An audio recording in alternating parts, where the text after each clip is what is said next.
O'Reilly.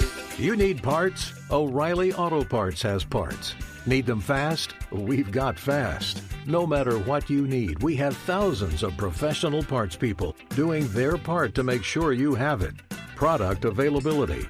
Just one part that makes O'Reilly stand apart. The professional parts people. O'Reilly Auto Parts. Maui Nui is on a mission to help balance axis deer populations for the good of our environment, communities, and food systems on the island of Maui. They've shared over 126,000 pounds of nutrient-dense protein with the Maui community. Secure your spot now. Become a snack subscriber and join in helping to build more resilient food and ecosystems on Maui. Visit MauiNuiVenison.com. That's MAUINUI venison.com and use promo code BEAR for 20% off your first order. You know what my favorite text is? A waypoint in the onX Hunt app to a goblin turkey. The list on the onX Hunt app features for chasing turkeys is long, but knowing exact public and private boundaries and land ownership details will help you find more places to hunt, whether that's on public or private. I'll be toting the Hunt app through the spring woods in a few states this year, and I recommend you do the same if you want more turkeys on your table. Also, onX has a special offer for you. Use code BEARGREASE to receive 20% off your membership at onxmaps.com/hunt this spring.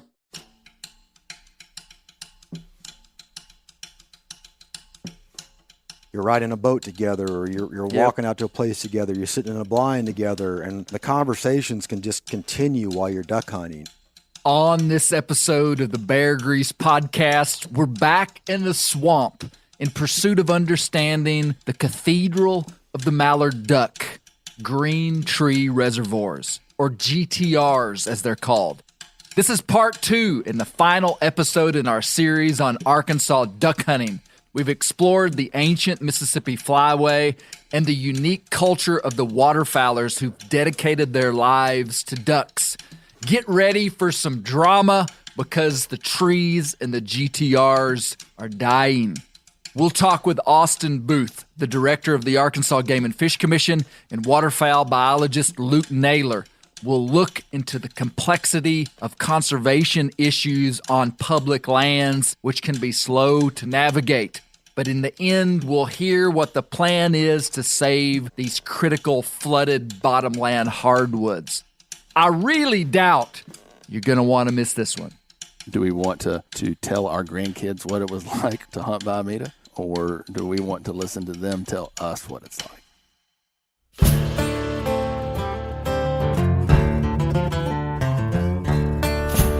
My name is Clay Newcomb, and this is the Bear Grease Podcast, where we'll explore things forgotten but relevant, search for insight in unlikely places, and where we'll tell the story of Americans who live their lives close to the land. Presented by FHF Gear, American-made, purpose-built hunting and fishing gear that's designed to be as rugged as the places we explore.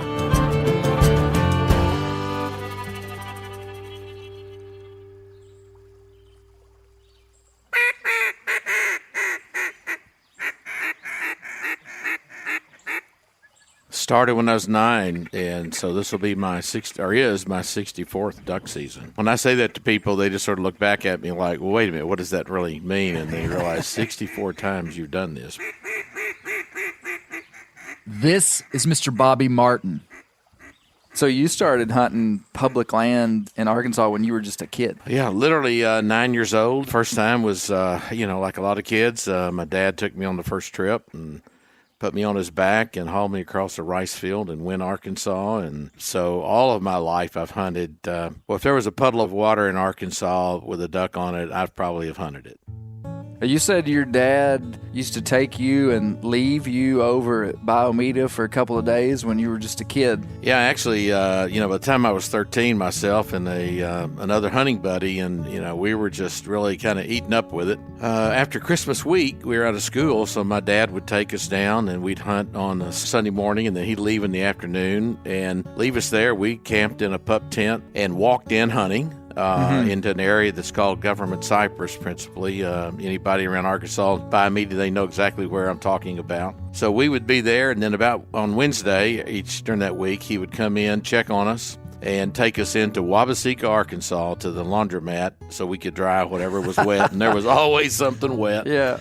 But literally, of course, that was a time when things were a little bit different. But, my parents had a lot of trust and responsibility to have us out there with 12-gauge shotguns. And there's a lot of wilderness during that time. Yeah. And I can't tell you that we didn't get lost. I know my parents loved me. When I look back on it, I'm thinking, wow, okay. But that was a lot of trust. They was, but they loved me enough to know how good that was for me. And, that's where I really got my love and my passion going. Mr. Bobby is 73 years old and is currently a commissioner of the body which governs Arkansas wildlife and state-owned lands, the Arkansas Game and Fish Commission. Stories like Mr. Bobby's are common in this part of the world, and when it's this personal, understanding the passion is easier. When a father carries his son on his back into a wild place, perhaps that ancient transportation method switches on a gene for excessive focus on the traveled to activity. Or perhaps the ability to mine out the nuance of wild places unperceived by others. I'm in pursuit of understanding this sector of American culture that has a cult-like devotion, fist-pounding fervor, and 100 years of conservation, replete with some failures, but also massive victories. The scorekeeping isn't done by man, but by the ducks. We're peering into the world of waterfowlers. By man's calculation system, waterfowlers have directly protected over 15 million acres of critical wetlands in North America. The waterfowl community has been highly successful at protecting where ducks live, which has impacted duck numbers. Since 1955, the U.S. Fish and Wildlife Service has kept track of duck numbers on the continent. In the 1970s, waterfowl numbers were in decline, but today our numbers are trending towards 50-year highs. There is no doubt it's 100% attributed to hunting conservation groups, both state agencies and NGOs. No other group on planet Earth does more for wildlife than hunters. And where an animal has cultural value through sport hunting, it and its habitat are protected. This isn't a political spin or contrived through tinted lenses. Though we aren't perfect, our message to the wider American community is clear. Give us the space to manage wildlife and wild places through hunting. It's working. The science backs us, but perhaps as important as the science is that hunting runs thicker than blood in the rivers, mountains, and hollows of this country.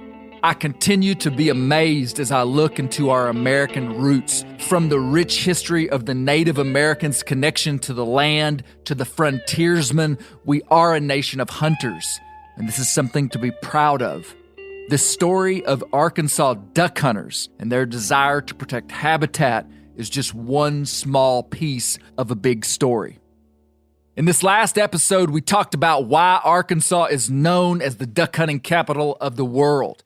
It was a combination of multiple things, but primarily geography.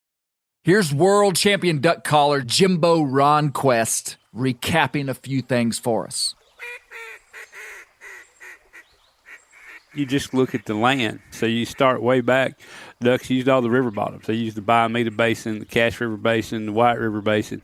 And then when we had the advent of rice on the ground, which become a surrogate wetland, once they started planting rice in the early 1900s and ducks started finding it, this area started getting well known where farmers would say, come go shoot these ducks. I'll buy you shells. Just keep ducks out of my rice. That literally happened for some time. The combination of all the hardwood bottoms and all of our river systems, as that all comes together and flows towards the Mississippi, it just kept tightening up, and we had great habitat and great natural food sources.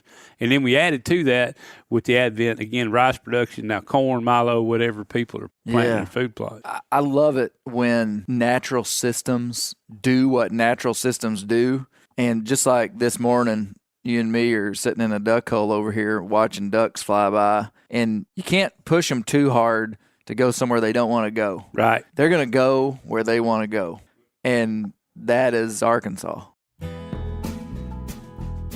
I may be biased about my home state, but mallard ducks have used the Mississippi Flyway, the most used flyway in North America, to come here by the millions since the end of the last ice age.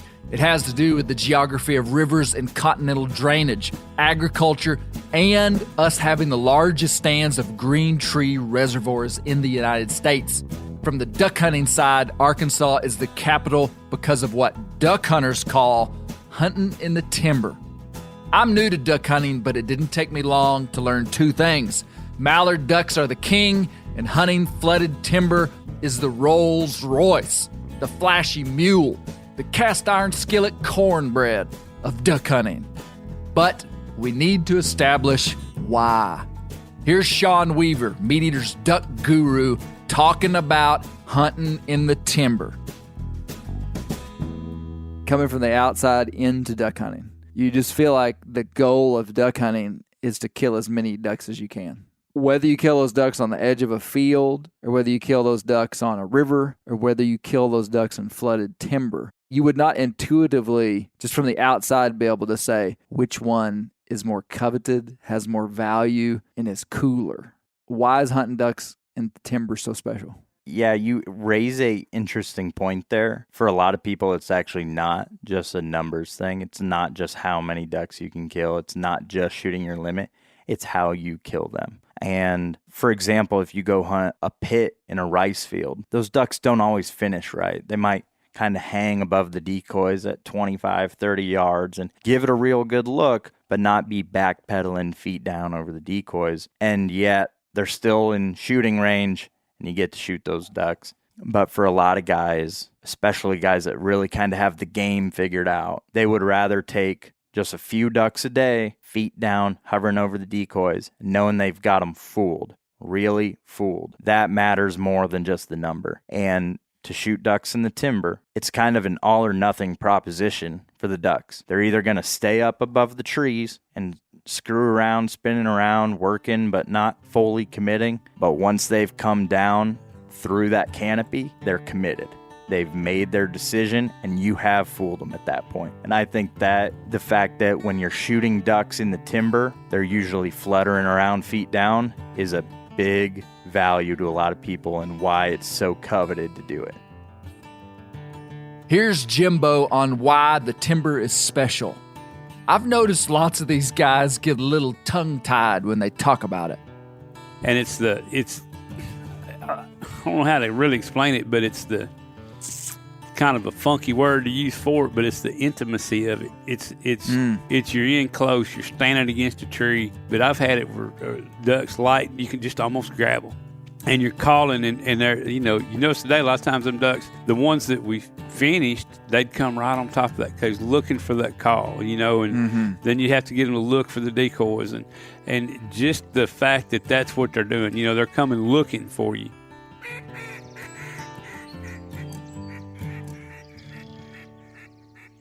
The last episode, we introduced the new director of the Arkansas Game and Fish Commission, Austin Booth.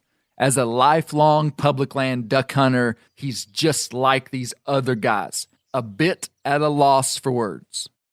It is almost impossible to explain it. There's nothing like it. There's absolutely nothing like it. I was raised in Lonoke County, went to college out of state, and basically left the state for 15 years. But I always came back during duck season, and I would explain to people that have never hunted timber before that ducks land in the trees.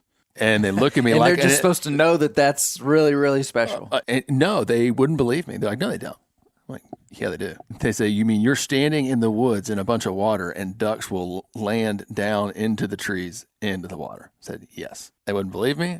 I had the opportunity to bring people to Arkansas to watch them watch timber hunting for the first time. Yeah. And there's nothing else like it when those ducks can see your decoys from 800, 1,000 feet in the air. And they come down at a 60, 70, 80 degree angle, wings cupped through the limbs. And when they're inside the canopy from you, you're just so close to them that you can hear their feet dragging through the wind. You can hear their feathers cutting through the wind. To be that close and have that close of a connection with a critter so high up in the sky, there's just nothing like it. Inside as hunters, we cherish the very fleeting moments before we take game. If you think about deer hunting, like we think about big whitetail bucks, the amount of time that I have spent in the presence of a big wild whitetail buck is actually a very minuscule amount of time. And that moment is what you remember for so long. This animal, this majestic animal that you're after in his natural environment, unaware of your presence. And you as a predator and all the work that's gone into that moment, being ready and knowing that the moment of truth is now. That's what it feels like. There is something very special about watching these birds and then convincing them to commit to your decoys. But what I wouldn't have known is that these ducks actually coming through the limbs of these trees and the way the aeronautics of what they do. That's what gets a duck hunter flipping out. That's right. Because they do all kind of wild stuff when they come in, and it's the culmination of everything. We know mallards are the king, but mallards in the timber is the king on his throne. I want Austin to define that throne for us. What is a green tree reservoir? A green tree reservoir is a reservoir of bottomland hardwoods. So think a predominance of red oaks that is naturally at a lower point in elevation where it's a natural drainage point. The word, okay, so there, you've established why it's called green tree, because it's living trees. Yep. Primarily oaks is what we're interested in if we're talking about ducks. But it's a reservoir. It's holding water at different times of the year naturally in the flood stages of these rivers. Correct. Green tree reservoirs, GTRs, are what makes this place special. It's important to understand that there are two reasons timbered areas would flood. The first would be an act of nature or just natural flooding. The second being man-induced flooding by the building of levees. So after the turn of the 20th century, rice production in the Arkansas Delta took off. Farmers cleared large amounts of bottomland timber and planted ag crops, lots of it in rice. Ducks loved the rice, but it also concentrated ducks into the timber that remained. And duck hunters took notice of the old mallard's affinity for acorns in the timber. Here's Luke Naylor, the Arkansas Game and Fish Commission's lead waterfowl biologist. He's going to tell us about the first intentional flooding of hardwood timber in Arkansas, which took place in 1926. They talk about the first one being a guy by the name of Tyndall in Arkansas County, and he ring-levied a bunch of trees to hold water to irrigate rice. We know that irrigation reservoirs are critically important and being added to the landscape even today to irrigate rice during the summer using surface water. And so these folks were experimenting with that way back 90 years ago. Yeah, let's just levee up that chunk of woods over there. And the woods historically would have been temporary. Right? So you would have had these situations where, ducks use those areas when they flooded mostly naturally.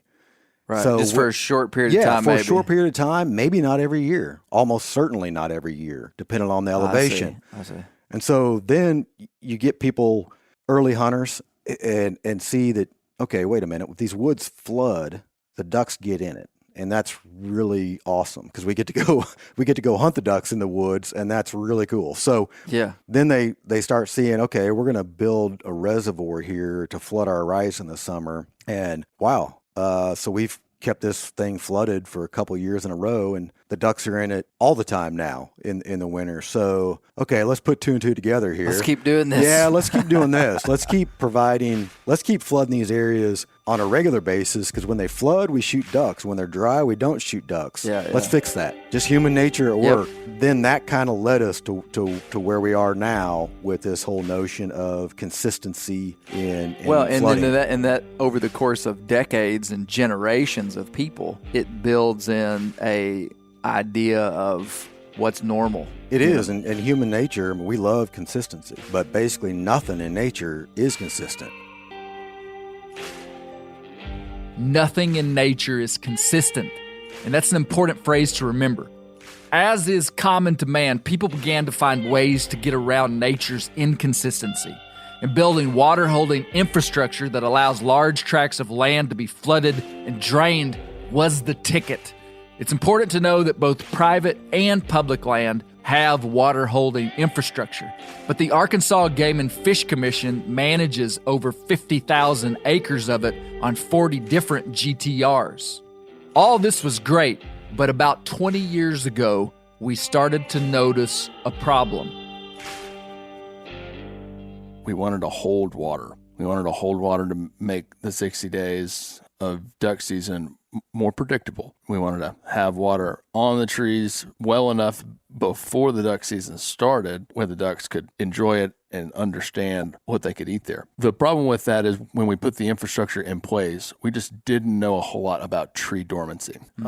When water stands on trees, that's generally a bad thing. Now, they can take it when the trees are dormant. I tell people trees don't have a calendar. They don't say, all right, it's November 15th, time for us to go dormant. It's based a lot of soil temperature, air temperature. The individual climate of that year. When we put water on the trees artificially and those trees aren't dormant yet, then that's putting a lot of stress on the trees. We kept doing this for years and years and years and years. And then about 10, 20 years ago, we started seeing some pretty troubling signs, and it was declining timber health. And it happened predominantly. Trees were dying. And it was predominantly for two reasons. One, because we were putting water on them artificially. Two, it was because of increased rainfall. We had a rain event this year, 2021, the first week of June, and Deshay County in southeastern Arkansas got 19 inches of rain in 36 hours. Wow. That same rain event, when it hit Biomeda Wildlife Management Area, it took us about 6 weeks to get the water off. Not only is our infrastructure outdated, not only have we been artificially putting water on, but we've just been getting more rainfall than our infrastructure was ever intended to handle. So the issue of standing water on tree roots, which is natural in this part of the world, is compounded by artificial flooding and unprecedented rainfall in recent years. On the White River, which is a major river in the Arkansas Delta, of its 25 highest recorded crests, 10 have happened in the last 11 years. Think about that for a minute. The current trend is massive amounts of rainfall in short periods of time. This makes things tough. Here's Luke. Yeah, so we've been managing these systems in an artificial way for about 50 years, let's say on average. And what I mean by that is that these areas we talked about, 150 years ago would have been periodic flooding, unpredictable flooding, variable flooding, and we've provided fairly consistent flooding in these areas, which has led to several different issues. We have, these forests are made up of a bunch of different species. We're just mainly talking about trees now, and different species of trees that have different water tolerances. Even in these swamps. These trees have different water tolerances. They're highly adapted to it, but they're adapted to different hydro periods, different durations and timing of flooding. And we've altered that by generally flooding earlier than Mother Nature would have flooded these areas. So they usually would have flooded in the wintertime and then through the spring? Winter through spring, through March, April. We can think about this landscape, the driest months of the year for us are typically September, October, and through part of November. Our management has attempted to flood these areas for opening day of duck season, which has been the Saturday before Thanksgiving, for years and years and years. So kind of a mismatch with the normal rainfall period in this area. Would it be safe to say from December through April would have been the typical flooding period for this part of the world? Likely, yes. December through April, and they would have these areas would have started to drop in late February after spring migration of ducks. And then you're going to get inevitable big spring thunderstorms, right, that brought water in. They things would pulse up, but they'd fall out in a few days. And we look at trees, and when some of these bottom and hardwood species break dormancy, a lot of these don't break bud until March or April, which, lo and behold, that lines up pretty well when these areas would have been mostly dry, but maybe a few-day flood event that came and went, moving water the entire time. We think that means oxygenated water. So something that these trees are highly adapted to. Unlike early fall flooding, October, November flooding, trees have not gone dormant. They've still got green leaves on them down here. Exactly. Temperatures are warm, and we end up with stagnant water. So for 50 years, we've added at least an extra month or month and a half. About that, yeah. Of water on these trees. And it's killing them. And it just all boils down to variability and the lack of it. We managed for a lack of hydrologic variability for a lot of years. Right. So what I heard you say earlier is that natural systems, they all seem to be very unpredictable. Very. And so that is their system. The system is designed to be unpredictable. So this thing floods this year, but not next year. This year it flooded in the winter, but not in the spring. And that pattern, even though it's not really a pattern, produces what those tree species need. So the consistency that man came in and put on it is what's hurting them. Yeah, variability is the pattern. Natural systems have mastered the art of finding equilibrium in ways that are impossible for the human mind to comprehend. Unpredictability is nature's pattern, and that has founded an incredibly stable system. Here's Austin with some very disturbing statistics. In 2014, we did a forest health assessment at Hurricane Lake Wildlife Management Area, and 42% of our red oaks were either dead or irreversibly dying. Wow. 42%. Wow. And then we had a precipitous die-off in 2018. So I think it's safe to say that our red oak health at Hurricane Lake, compared to what it was, is well over half. Well over half. And this is what the ducks are eating. This is why they're going to the timber. This is why before European settlement, ducks were coming down the flyway and they were making a living off the acorns. Natural flooded timber and the acorns that were on the ground. That's right. They can get calories from the acorns. They can get calories from the invertebrate that live in the leaf litter. Right. And they can get cover from the trees. Red oaks are the best anchor for all of that kind of habitat. Yeah. In the GTRs. So red oak timber is essential. Yes. To green timber reservoirs and ducks. During duck season, most of the leaves are off the trees anyways. For folks to really understand what this mortality looks like, they really need to get out in the spring. And duck hunters are seeing these trees when they're all dormant, so they all would appear dead. They wouldn't be coming back alarming the bell saying all the trees are dead. And I don't want you or any of your listeners to think that I'm a trained forest biologist, because I'm not. I'm a knuckle dragon Marine. I've been learning this stuff too. We went out there to Hurricane Lake Wildlife Management Area in the southern GTR, where it is like ground zero of timber mortality, and it'll make you sick to your stomach. The only thing that is taller than the buckbrush that ducks really don't care about from a food perspective are cypress trees and dead red oaks. Then we took what we learned at Hurricane and we started a forest health assessment at Biomeda last year. This summer, we were about halfway through that forest health assessment. We noticed some really disturbing trends where even though we were not all the way through with the forest health assessment, we think that some of the things we're seeing on the ground right now at Biomeda look a whole lot like what Hurricane would have looked like 2011, 2012, 13, 14. So we made the difficult decision to implement changes for this waterfowl season on how we're managing our water levels at Hurricane and Biomeda. Here's Luke talking more specifically about what is happening to individual tree species in the flooded timber. As a warning, parents, this section may not be appropriate for children because Luke incorrectly pronounces the word spelled A-C-O-R-N. Despite this erosion of trust, here's Luke. So tell me what's happening. Like what are we now seeing? We're seeing these species that are less water tolerant. Most of them are red oaks, and most of the red oaks are what produce acorns that are of the right size to be consumed by ducks. We're mainly talking about mallards. I guess it's unfortunate. It would have been nice if the water tolerant species produced the small acorns that ducks like. But it's not that way.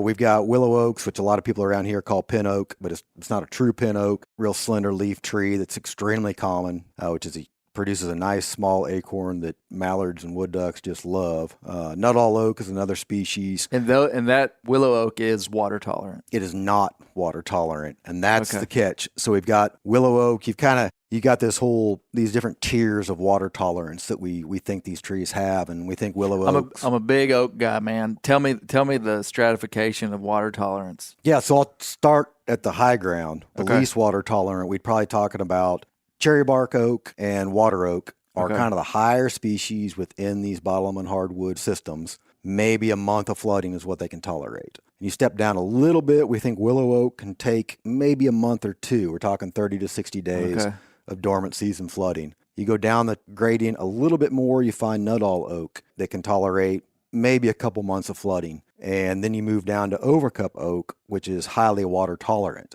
And we think can take about probably even, we see it surviving with 6 months plus of flooding. Really? Now, all those time periods also assume variability, right? So even 60 days every year for 40 years for Nuttall oaks is not good. I see. Even though they're a little bit sense. more water tolerant than a cherry bark oak. And so what we're seeing now is those red oak species are showing major signs of mortality, tree stress and mortality.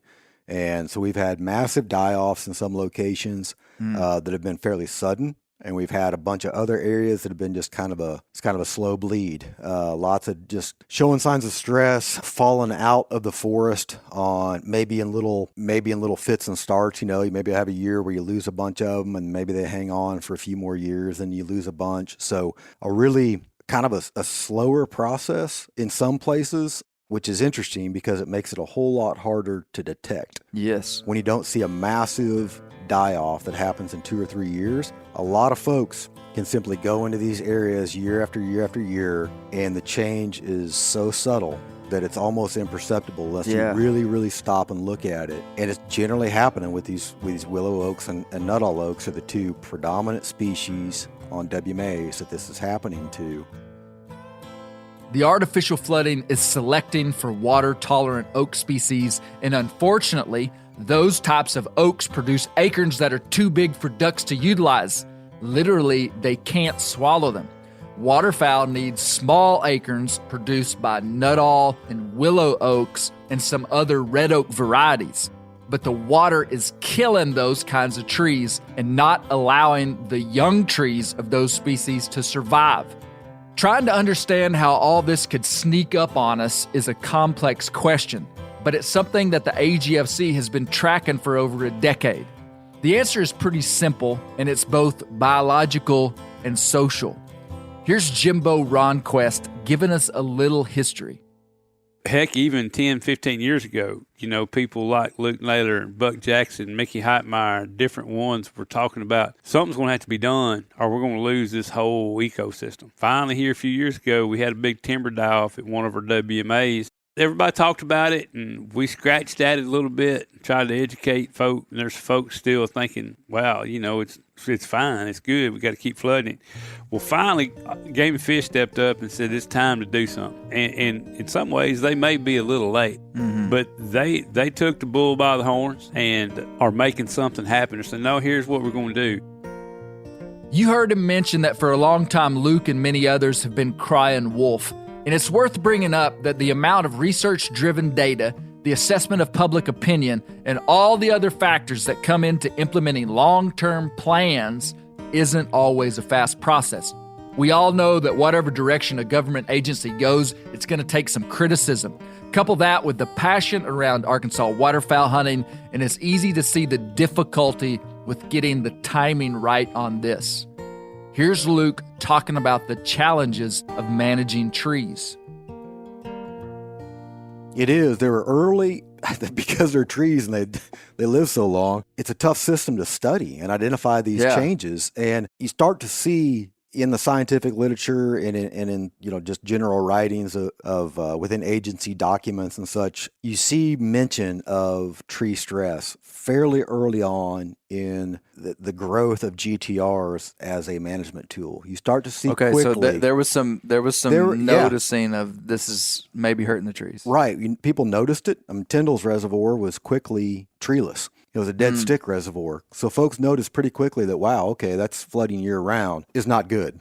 And so check that off the list. But then it transitioned to, well, we can dormant season flood. Well, then that kind of gets pushed earlier because we like to shoot ducks earlier and have duck season earlier. And people noticed that there were issues. There were some early studies that suggested a boom in acorn production and tree vigor when GTRs were implemented, like the first few years, which could make some sense. You're all of a sudden irrigating this tree. Just like a high water year. Yeah.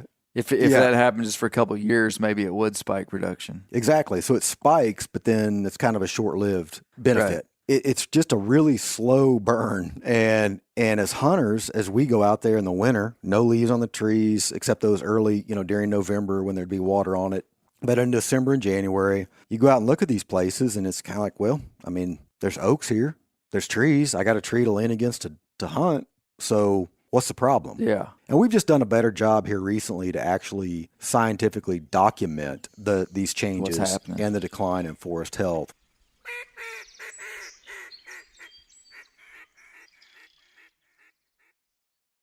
O'Reilly Auto Parts are in the business of keeping your car on the road. O'Reilly Auto Parts offer friendly, helpful service and the parts knowledge you need for all your maintenance and repairs. I don't know if you stopped in at an O'Reilly lately, but I use one because we have one right not too far from my house. People there are super helpful. I don't care if I'm getting boat batteries, car parts, whatever. Love those guys. They got thousands of parts and accessories in stock, either in-store or online, so you don't have to worry if you're in a jam. The team at O'Reilly Auto Parts can test your battery for free, in or out of your car. If it needs to be replaced, they'll help you find just the right battery for your vehicle. If you need your windshield wipers replaced, a brake light fixed, quick service, they'll help you find the right part or point you to the nearest local repair shop for help. Whether you are a car aficionado or an auto novice, you will find the employees at O'Reilly Auto Parts to be knowledgeable, helpful, and best of all, friendly. The professional parts people at O'Reilly Auto Parts are your one-stop shop for all things do-it-yourself auto. You can find what you need in-store or online. Stop by O'Reilly Auto Parts today or visit us at O'ReillyAuto.com/meateater. That's O'ReillyAuto.com/meateater. Whitetail Institute launched the food plot revolution in 1988 with a concentration on research and real-world testing of forage products specifically for whitetail deer. Whitetail Institute's research and development team of agronomy experts provide effective, personalized service. I've been using Imperial Whitetail Clover for a long time in a food plot back behind my house. In 2007, I killed the biggest buck of my life over an Imperial Whitetail Clover small quarter-acre food plot. Imperial Whitetail Clover is the only clover scientifically developed through years of selective breeding.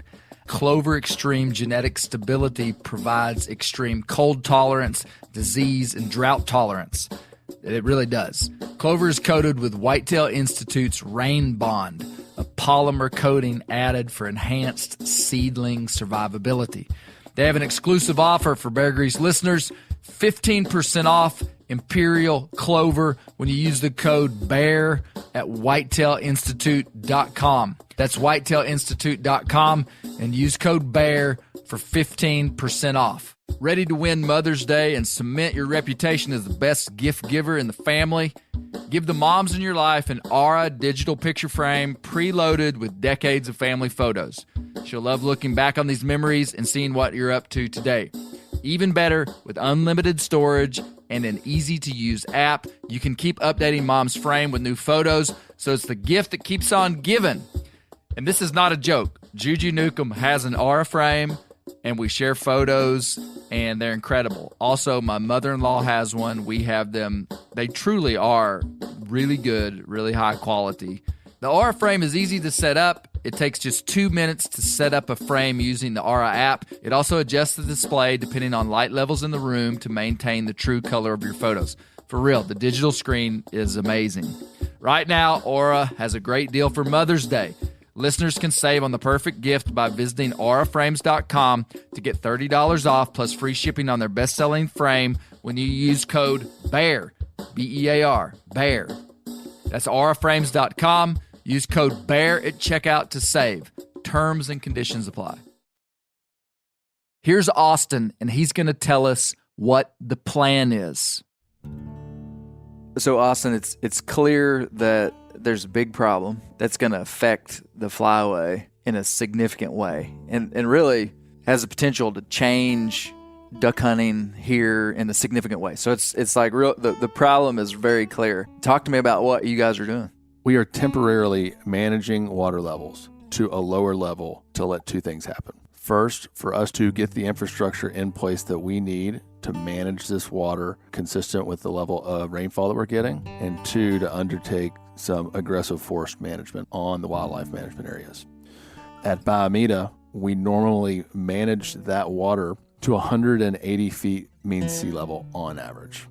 Well, we're going to lower that to 179 feet this year. And then next year, after we make some improvements to some of the boat launches, we're going to manage that down to 178.5 in the 22-23 season. And that's a big deal. Like 1 foot of water. That doesn't sound significant to me necessarily.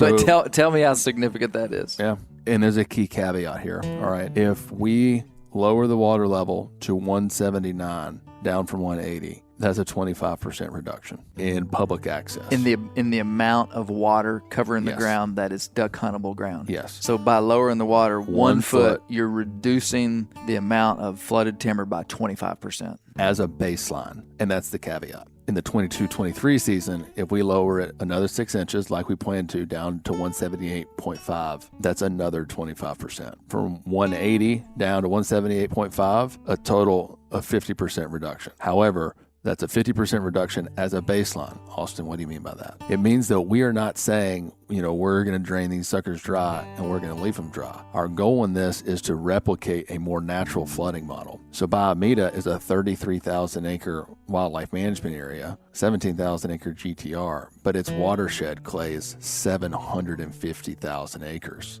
As that watershed naturally fills up with rain events, it's all going to drain down to Biomeda. This happens every single year. And if we're flooding to 179 and we get a big rain event, it'll pulse up over 179. As it drains out, it'll come back down to 179. I see. So we're not saying we are reducing the public opportunity by 50%. Well, that's not true, because that's only true if we get 0 inches of rain. That makes sense. At Biomeda. How certain are we that this is going to save the timber that's still alive? We're very confident. Really? Yeah. We started our renovation at Hurricane Lake Wildlife Management Area in July. Before that, we did a year's worth of forest health assessments, a year's worth of LiDAR-driven hydrology studies, and a year's worth of design and engineering. So we put a lot of work into ensuring that whatever solution we come up with is the right one. We're not interested in rushing to failure here. We're not interested in a Band-Aid because, to be honest with you, Clay, the timber health at some of these places is so bad that we're not going to get another shot. That's wild. Yeah. When you look at wildlife management areas like this that hold so much caloric benefit and provide so many duck energy days to the duck resource, if we lose Hurricane and we lose Biomeda and we lose Black River, that will 100% change the flyway. Those are stark and serious words, especially when you consider the ancientness of this flyway. In summary, the plan is simply to replicate a more natural flooding model. That's the answer. Here's Austin addressing some of the bigger social implications. Because as straightforward of a solution as this is, there are still naysayers.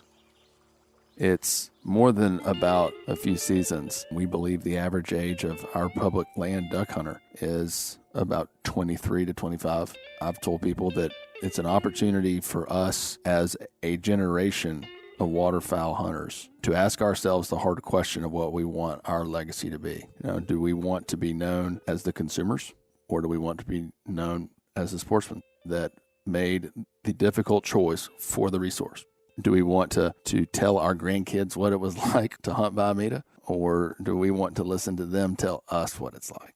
I hunted this public land growing up. There's a lot at stake to a whole lot of people in the state, but really to the future waterfowler here. Why aren't people just like, yeah, of course, let's do this? I think there's a few reasons for that. I think the first reason is that they want to keep enjoying the resource and they're uncertain of what the future looks like. So, I mean, this could be milked along for some period of time before we saw like catastrophic change. Yes. We could probably hunt another 5 to 10 years, depending on the location, and still see lots of acorns on the ground. The problem is we've been on the downward trend for the habitat values of these GTRs for a long time. So do we want to ride it all the way down, or do we want to try to arrest this decline? And you can't get back a red oak 80-year-old red oak stand in in any less than another 80 years. Yeah. Another reason why people are skeptical is they say Mother Nature's always flooded this stuff. These trees are meant to survive in water. That's the way the good Lord made them. And it's just not true because we've interfered with it. I think the last reason is there's a lot of variables at play here. It's easy for folks, and I sympathize with a lot of it. It says a real problem is this. We can fill in the blanks. One of those is fluctuating river levels with the Army Corps of Engineers, or the fact that we stopped dredging some of the rivers. Some people have declared war on the beavers. I certainly don't like beavers, and we spend a lot of dollars and manpower trying to eradicate beavers. I could go on, but a lot of people want to point to these other problems. One of the challenging aspects that we've had with this message is that we're not saying those things aren't problems. Right. What we're saying is that this is about accountability. At the end of the day, Arkansans expect us to control the things that we can control, and that's what we're trying to do here. That means managing it at a lower level so we have something that's still around on the other side of all those other longer term challenges, right? Yeah. So we can work better with the Corps, yes. We can do more with river discharges, sure. And we can keep fighting those hard long term fights, but if we don't do something now, we're not going to have a resource left to save on the other side of it. Yeah. It seems to me like that this is a no-brainer decision, and if you're not comfortable talking about this, we don't have to. People are in general, I mean, this is a people issue, really, why we can't just 100% enforce this without any conflict with, because there are people that are upset. Am I right in saying that? Yes. There are people that are upset. There are people that are saying the government is coming in and trying to shut down our public land, and all the guys on private get to keep all their ducks and have all. There's a lot of pieces to this puzzle that could make people say that. Yep. I mean, what do you say to that? So let me say two things. The first is that we are not taking away anything. It's if we do nothing, that's what's going to take taking something away everything from everybody. That's right. Most people, 90% of people really, truly get that. So you think you've got 90% support for this? Yeah. Okay. Well, that's good to hear. Now, a different question is, do 90% of Arkansans like it? The answer is no. I don't like this. Our agency's staff don't like this. We're not asking folks to like this. We're asking folks to understand that this is the right thing to do for the resource. Sean Weaver isn't from here, and he ain't got a dog in this fight, so I wanted to hear his thoughts on the implications of this decision. I'm trying to get a bead on how big of a deal this is. I don't even know how Sean pronounces acorns. I don't really want to know. Here's Sean. I think it's hard to ignore that it was an unpopular decision that they had to make. Of course, people are going to be frustrated when they lose a little bit of hunting access and lose some hunting opportunity, especially for the guys that have spent their whole lives running an outboard in these flooded green timber reservoirs, that now all of a sudden the thing they've done their whole lives is changing. Sometimes unpopular decisions have to be made, and this is a dilemma we deal with in politics and national issues anyway, is do you make the unpopular decision now, or do you make someone suffer down the line? You can't deny that down the line someone's going to suffer from these green timber reservoirs being held at too high a pool. You have to do something. It's just how long will you wait to do that? Will you wait till it's too late? A lot of the timber tracts were lost a long time ago. And you'd hate to see us lose more of it in the long run, knowing what we know and knowing that we could have made a decision to stop it, but we didn't. It's not fun for anybody to have to make a decision between hunter opportunity and hunter access versus hunter opportunity and hunter access 50 years from now. There's always a group of people, and sometimes I might be in that group that would look at decisions that the government makes and assume that decision is designed to help some other group of people aside from the ones that it's affecting. Do you think that is something that people could say? Yeah. Because it's public land. I mean, that's what's interesting. Do you think people think that? I'm sure some do. Yeah. There's always going to be the detractors, right? But I guess a counterpoint to that is quite a few of the private land duck clubs with green timber started making their unpopular decision and doing what they could to save their timber and manage their timber 20 years ago. I don't think people create ideas of like malintent when times are good necessarily. When the hunting's real good and the mallards are thick and everyone's having a ball of a time, no one's pointing fingers. Everyone's just enjoying it. There's no doubt that there's a lot of duck hunters in the South that are just frustrated with shifting weather patterns and ducks not coming so far south and a long-term slide in hunter success in the deep South. I think whenever you have people kind of pointing fingers that this is a way to help the few at the expense of the many, it would be because they're just frustrated. But ultimately, to get rid of that frustration and to bring back this legacy that is the Arkansas green timber, you have to save the green timber. You know, it's just like everything. When the system is stressed, it brings out the worst in people. I mean, yeah. I mean, you go on a vacation with your kids and get them all in the car, and about that 10th hour of that road trip, man, the system is stressed, and you see the worst in everyone. That can happen. But the good news is what I see is that there's so many people, the vast majority of people are in support of this. Even the people that it's affecting, even public land hunters that are losing some opportunity are saying, heck yeah, this is what we got to do. You know, 100 years ago, outdoorsmen had to make a hard decision then with the Migratory Bird Treaty and all the new rules and regulations that surrounded waterfowl that really are the epicenter of the North American wildlife model. To save the canvasback, to save the wood duck, to save the Canada goose, all of it, there was tough decisions that had to be made, but they made those decisions to stop things like market hunting and punt guns and baiting, all those things. They stopped them so that their grandkids would someday be able to shoot a mallard duck in the Arkansas timber. Yeah, so this isn't the first time that we've had to make tough decisions. No. Can you imagine those guys back in those days going, bring back the market hunting? Oh, man, I love hunting mallards over bait. What echoes throughout all wildlife management is that it has to be managed by humans. The competing interests that impact decisions made about wildlife and habitat are vast, and I'm always interested in the human element. You just can't get away from the necessity for anything to move on planet Earth without human cooperation. I was just the question I really wanted to ask you was, should wildlife management be that human focused? I mean, couldn't we just be like, hey, we all want more ducks. We all want more habitat for ducks. Here's $1 billion. Don't talk to us for the next 10 years.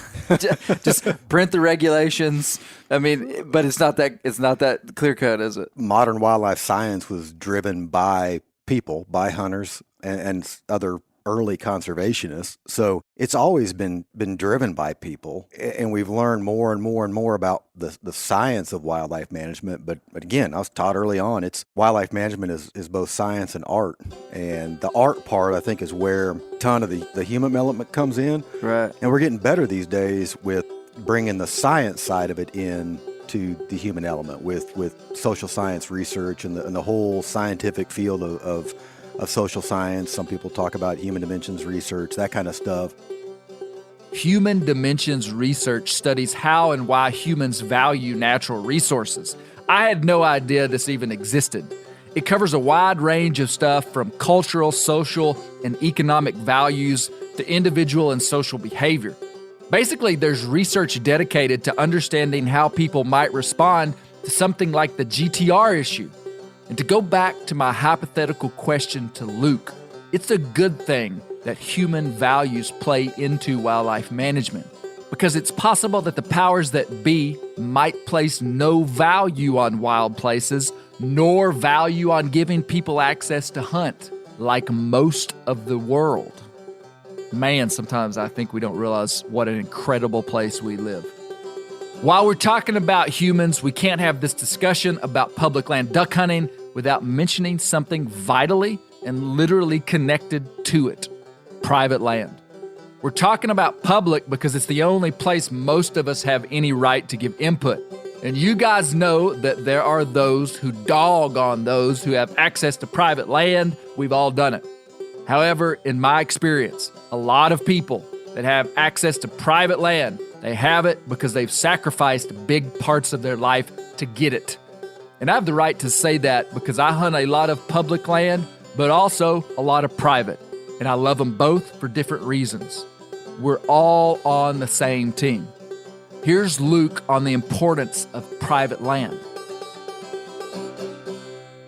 We can never underrate the contribution of private landowners who also have these similar habitat types and have preserved those habitat types for the same amount of time that we as agencies have. Yeah. You can't undersell that at all. This flyway is a lot more in private land ownership than in public ownership. Way more. The public lands, generally, we like to think of them not in an arrogant sense, but just because, like we talked about, the way where they are located, they really do provide the overall anchors of these bigger habitat complexes for waterfowl. I see. But private lands play a huge role in this.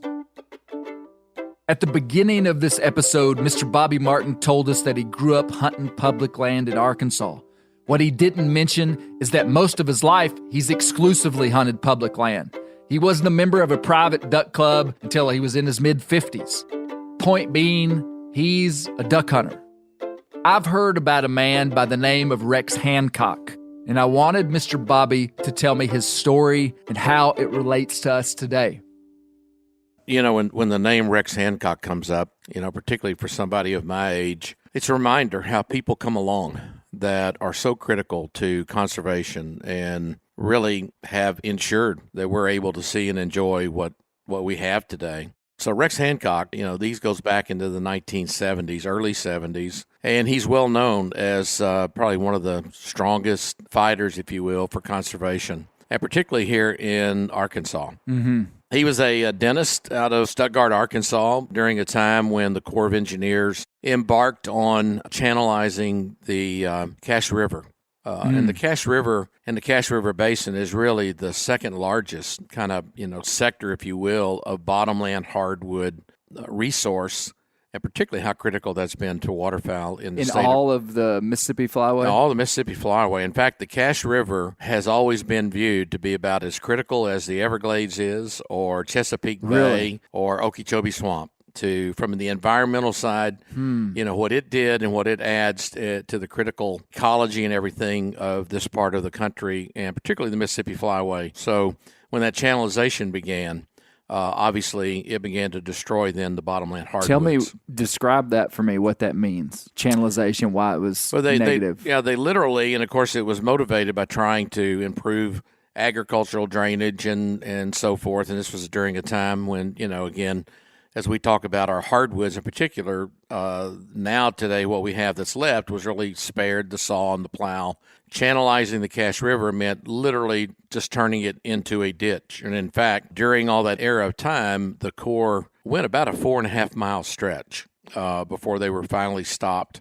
But that part of the Cache River was just literally a ditch. As a young guy, I remember. So evened out the bottom so that barges and stuff could go down it? Exactly. Okay. And so it's just a straight line ditch. And so, again, obviously very disruptive to bottomland hardwoods and all that meant, not just because for... it didn't flood. Wouldn't flood, and of course it destroyed a lot of that habitat. Yeah. And Rex Hancock was an avid waterfowler, but it was broader than just waterfowl, but definitely critical to duck hunting in Arkansas. In fact, it's hard to imagine today where we would be if, in fact, he had not fought that hard and was successful, because he fought it for a number of years, and I mean, it became his full life mission.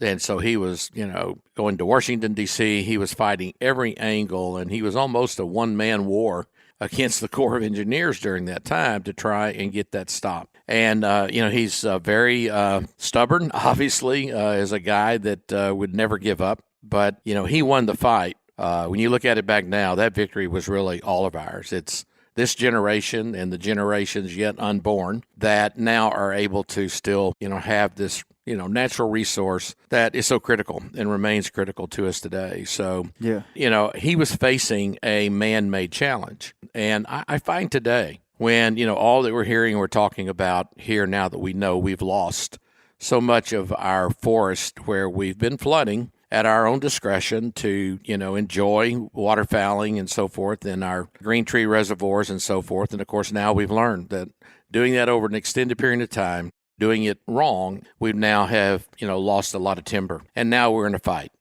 I find it hard to not visualizing ourselves a little bit as 21st century Rex Hancocks. Mm-hmm. And, for me, I'm real excited and motivated as I see the reaction and the response, particularly from young people in their 20s and 30s. Because what we're having to undertake here means that we're going to have to give up something for a while in order to have it for the future, for the long haul. Mm-hmm. If we continue to do what we're doing and just kick the can down the road, there won't be anything to recover. So as I watch as we've gone around and see people, young people particularly, engage and understand what has to be given up, the willingness and the approach and the attitude is inspiring to me. Yeah. Because they know, and you can see it, that it's a 30-year kind of challenge or even a 40-year challenge to see, a new forest generation or to see a 40-year-old tree now that, produces the kind of acorns that ducks like to get in there and enjoy in our bottomland hardwoods. And it ties me back to three things that Rex Hancock was also known for saying during that period of time. And his approach was that he said good conservation requires ordinary people with an extraordinary desire. Just hang on to that for a minute, an extraordinary desire, because it will take and is taking an extraordinary desire for people today to be willing to give up some of what we have today to not just hunt next year, but to know that we'll pause, we'll sacrifice for a while because we want it in 20 years, or we want our children, our children's children to have it 50 years from now, 60 years from now. I want to conclude by exploring my original question of why guys are so wound up about duck hunting. I think it has to do with more than ducks. Here's Luke and I. I have never been to a hunting camp like the one that we're at right now, where there has been this much energy, finances, life, decades and decades of history stacked into basically being able to hunt a 60-day period, hunting mallard ducks. Where did that come from? I think duck hunting is unique, and it's a much more social activity than some of those other hunting pastimes. You think about Western big game hunters. You're going to go in and you're maybe going to have a camp with a couple people. If you're backpacking in, you couldn't have 14 people in your elk camp. You don't, and you don't have there's time for conversation and a lot of just camaraderie there, but it's much different on a smaller scale. When you get with duck hunting, you don't have to be, stone still and dead quiet the entire time. So I think it's perpetuated this opportunity for folks to have clubs like this, or folks to experience public land hunting and build a culture around it and kind of build a social network around it, because there's a lot of just, you're riding a boat together, or you're walking out to a place together, you're sitting in a blind together, and And the conversations can just continue while you're duck hunting. And, Yeah. you're sneaking through the woods trying to squirrel hunt. You're trying to be quiet, right? Man, you just told me what I've been trying to get somebody to tell me for forever, and it's not rocket science at all. It's just social. It's social, and and I have not duck hunted a lot in my life. But this morning we were out, there were 5 of us that were together in this one hole, and we were talking in normal voices. Right. Yep. 20, 15 yards apart probably from trees. At different times, the guys would come over to me and just talk with me by my tree. And then we'd call ducks. When we'd see one, we'd all kind of hunker down. And I'd walk over to them. And it was any other style of hunting that would have not happened. It doesn't work. And then the other thing that makes duck hunting different is that you don't do it all day long. Like we went out this morning and we only hunted till about 10 o'clock. And then if this were a 3-day hunt, what are we going to do the rest of the day? We're going to be together. We're going to be talking. We're going to be cooking. We're going to be doing whatever. Yeah, then you repeat the cycle the next day, and it fosters an environment for relationship between people. It sure does. And I think you've got, ideally most of the time, right, that you're going to have multiple, attempts at harvesting game, for example. You think of big game hunt. Yeah. You're there for one shot. Most big game hunts, you're there for one shot. But duck hunting, it's kind of, well, if you don't get them on this group, all right, we'll get them next time. Get another shot. And that next time may be just a couple minutes away. Of all my exposure in the hunting world, there's not a ton of things that I'm envious of when it comes to looking into other groups of hunters. I am envious of waterfowl hunters, their camps, their camaraderie. These guys come down here and hunt 40 days a year. And by that, they're not hunting all day. They're hunting the mornings and then going to work or doing whatever they need to do, coming back here at night with their buddies, hunting again in the morning. I mean, everybody has a different pattern, but just that predictable camaraderie. And here I'm seeing these guys that for decades have been coming to this camp, and they just know, well, it's duck season. I'm going to go see Bill and Jim, and we're going to meet up and do that. Man, big game hunting pretty much just doesn't have that at that big of a scale. Now, sure, we have deer camps and we have different kind of camps, but it doesn't really rival duck hunting. It doesn't match what you get with duck hunting. And I think it's, those connections just go way back and are deep in a lot of cases. It's just a fascinating cultural experience.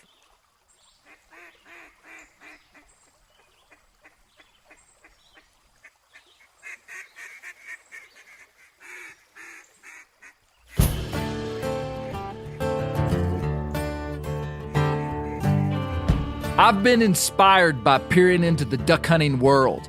I've seen a level of singular focus that challenges me.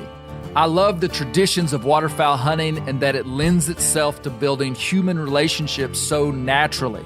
It's these things that have made it strong and enabled the waterfowl community to be such powerful players in habitat conservation. And in a world of increasing urbanization and every possible scenario for habitat to be fragmented and lost, protecting wild places is the heartbeat of the modern hunting community and our pathway to a relevant future. Broad-scale habitat protection for the wild places that remain is the thing that we offer society that no one else can. We have this power because our model gives incentive for people to protect wild places by offering hunting privileges. We've got to make sure this doesn't change. It's a beautiful system. It's brilliant. It's working, and it has worked. I want to continue our conscious scripting of the conservation narrative we're leaving as North American hunters. We're going to have to walk and talk big to make this work, and I'm not just talking about duck hunting.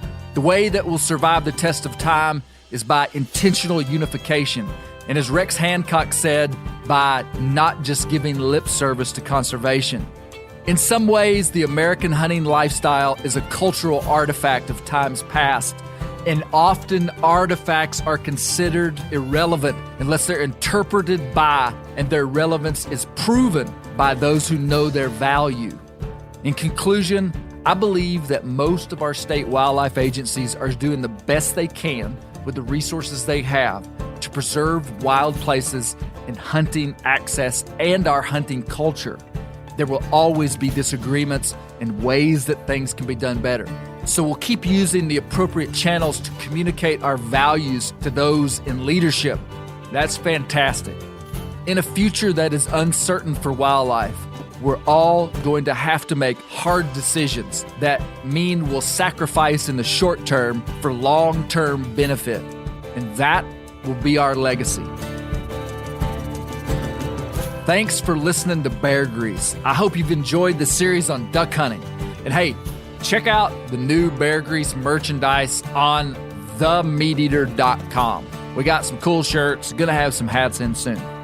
But before we go, I wanted to include this section. Here's Luke Naylor telling us that duck hunting isn't as hard to get into as you might think. It actually doesn't take all the gear that you think it might. You know, you can go buy some really cheap decoys and a cheap duck call and a cheap pair of waders, and you can. It's a little bit more gear than squirrel hunting, but it's really not as prohibitive as what it's kind of portrayed sometimes. Yeah. And there's almost always somebody willing to help you out with part of it, like what would happen to you It'd be a good today. experiment to see how long you could go in your life without actually buying duck hunting gear, just borrowing it. There's so many people out there that have it. You could go a long time. I've yet to meet a duck hunter that doesn't have a spare set of waders. That He'll spare everything. He'll lend you. Yeah, you have to.